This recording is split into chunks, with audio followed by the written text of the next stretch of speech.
Assalamualaikum warahmatullahi wabarakatuh. Salam sejahtera untuk kita semua. Shalom, Om Swastiastu, Namo Buddhaya, Salam Kebajikan. Sebelumnya perkenalkan, saya Risma Mandasari dengan NIM channel 12131 dari kelas Manajemen D. Dengan moto hidup, keberhasilan bukanlah milik mereka yang pintar, melainkan keberhasilan adalah milik mereka yang senantiasa berusaha. Nah, tujuan saya membuat video ini adalah untuk memenuhi tugas MIT dari mata kuliah Manajemen UKM yang diampu oleh Ibu Ulan Ayuandiani SEMM. Nah, langsung saja kita masuk ke materi yang pertama, yaitu memahami konsep, peranan, dan kinerja UKM di Indonesia.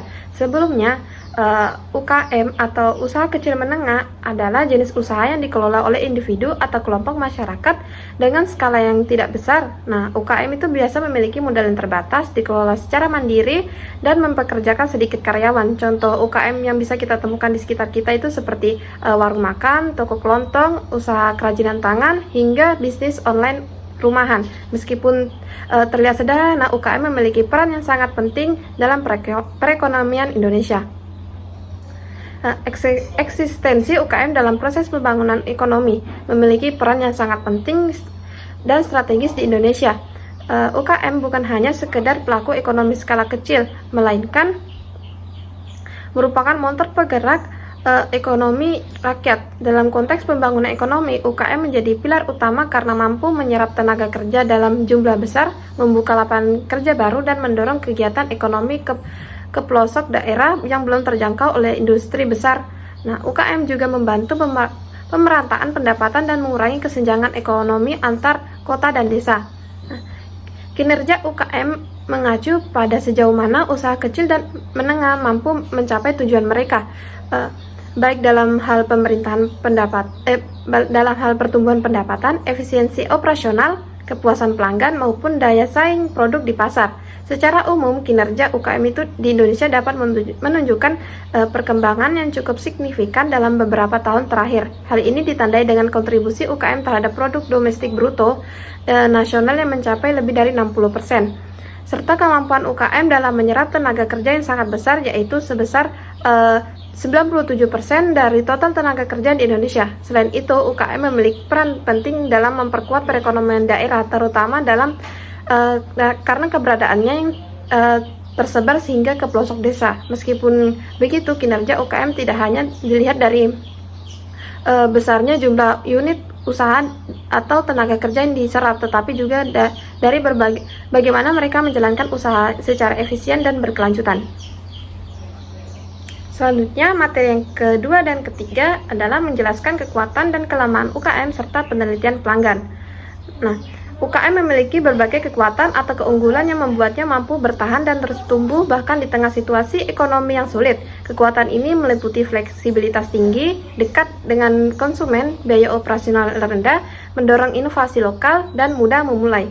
Nah, meskipun memiliki banyak kekuatan, UKM memiliki kelemahan-kelemahan yang seringkali menjadi hambatan dalam perkembangan usaha. Beberapa di antaranya yaitu terbatasnya modal, manajemen yang kurang profesional, kurangnya akses pasar, dan kurangnya inovatif, dan minim penggunaan teknologi.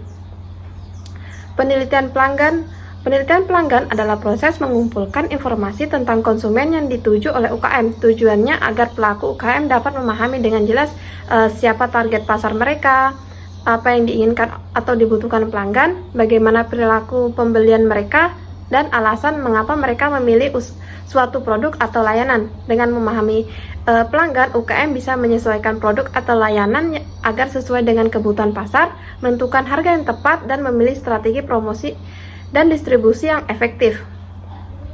Manfaat positioning yang berorientasi pada nilai. Positioning adalah cara sebuah usaha menetapkan citra produknya di benak pelanggan.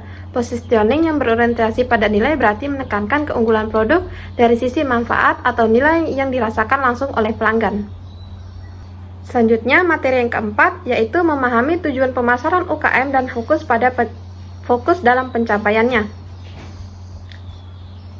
Pemasaran dalam UKM bukan sekedar aktivitas untuk menjual produk, tetapi merupakan bagian penting dari strategi untuk mengembangkan usaha secara berkelanjutan. Tujuan pemasaran menjangkau peningkatan penjualan, membangun merek, menjangkau pasar lebih luas, serta menjaga loyalitas pelanggan. Untuk mencapai tujuan tersebut, UKM harus fokus pada pemahaman pasar, memilih media yang tepat, membangun relasi jangka panjang, serta mengukur dan mengevaluasi strategi yang dijelaskan. Pemasaran yang terencana dengan baik akan membuat UKM lebih kuat, dikenal, dan mampu bersaing dengan usaha lainnya baik di tingkat lokal maupun nasional. Selanjutnya, materi yang kelima mengenai perencanaan, pengembangan produk dan jasa UKM.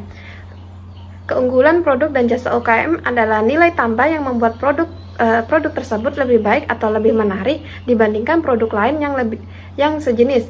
Keunggulan ini sangat penting agar produk UKM tidak hanya bertahan di pasar tetapi juga bisa bersaing dan berkembang. Contoh keunggulan itu seperti cita rasa yang khas, misalnya keripik pisang dengan bumbu rempah lokal. Yang kedua, kemasan menarik dan ramah lingkungan. Ketiga, harga lebih terjangkau.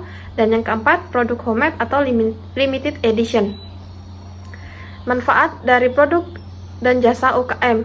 Produk dan jasa yang ditawarkan oleh UKM harus memberikan manfaat nyata kepada pelanggan. Manfaat ini bisa berupa, pertama, manfaat fungsional. Produk atau jasa memang menyelesaikan masalah atau kebutuhan pelanggan. Contohnya jasa cuci motor yang memudahkan pelanggan yang sibuk. Yang kedua, manfaat emosional. Produk UKM bisa memberikan rasa bangga karena memakai produk lokal atau memunculkan kenangan masa kecil, nostalgia. Manfaat yang ketiga yaitu manfaat sosial. Konsumen merasa ikut berkontribusi pada ekonomi lokal karena usaha yang dibelanjakan di UKM membantu masyarakat sekitar. Keistimewaan produk dan jasa UKM. Keistimewaan berarti sesuatu yang unik atau berbeda dari yang lain. Dalam konteks UKM, keistimewaan adalah faktor pembeda yang membuat produk atau jasa menjadi lebih bernilai di mata konsumen. Nah, beberapa contoh keistimewaannya seperti yang pertama itu produk dibuat dari bahan alami tanpa pengawet. Yang kedua, jasa diberikan dengan sentuhan personal seperti jasa potong rambut yang tahu gaya kesukaan pelanggan tetap. Yang ketiga, produk merupakan hasil kearifan lokal seperti kain tenun atau makanan tradisional daerah tertentu. Dan yang keempat, bisa custom atau pesan sesuai keinginan pelanggan, misalnya sablon kaos dengan desain sendiri. Produk dan jasa yang membantu atau merugikan UKM. Produk dan jasa yang tidak membantu atau bahkan merugikan UKM itu biasanya memiliki ciri seperti tidak laku di pasaran. Yang kedua, biaya produksi lebih besar dari pendapatan. Ketiga, sulit diproduksi atau dipasarkan. Dan yang keempat, menurunkan kualitas pelayanan secara keseluruhan. Selanjutnya, materi yang keenam mengenai memahami pentingnya penetapan harga yang terbaik untuk produk atau jasa yang dihasilkan oleh UKM. Penetapan harga sebagai faktor persaingan. Menetapkan harga jual produk atau jasa adalah salah satu keputusan yang paling penting dalam bisnis UKM. Harga yang tepat bisa membantu usaha bersaing di pasar, menarik pelanggan, dan tetap mendapatkan keuntungan. Dalam dunia UKM, harga sering menjadi faktor utama yang dipertimbangkan pelanggan. Jika terlalu mahal, pelanggan mungkin tidak tertarik, tapi kalau terlalu murah, bisa membuat usaha rugi atau produk terlihat tidak berkualitas. Maka dari itu, harga harus ditentukan secara bijak dengan mempertimbangkan biaya produksi, harga pesaing, dan nilai yang dirasakan oleh pelanggan. 4. Metode pokok penetapan harga. Ada beberapa metode yang bisa digunakan UKM untuk menentukan harga produk atau jasa. Yang pertama yaitu cost-based pricing atau penetapan harga berdasarkan biaya. Metode ini sangat umum digunakan oleh UKM dengan cara seperti menjumlahkan seluruh biaya produksi, diantaranya bahan baku, tenaga kerja, listrik, dan lain-lain, lalu ditambahkan dengan margin keuntungan. Yang kedua, competition-based pricing. Berdasarkan harga persaingan, UKM membandingkan harga produk yang sama atau mirip di pasar lalu menyesuaikan harganya.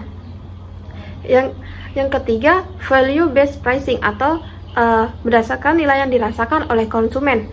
Harga ditentukan berdasarkan berapa besar nilai atau manfaat yang dirasakan oleh pelanggan, bukan hanya sekedar biaya atau persaingan.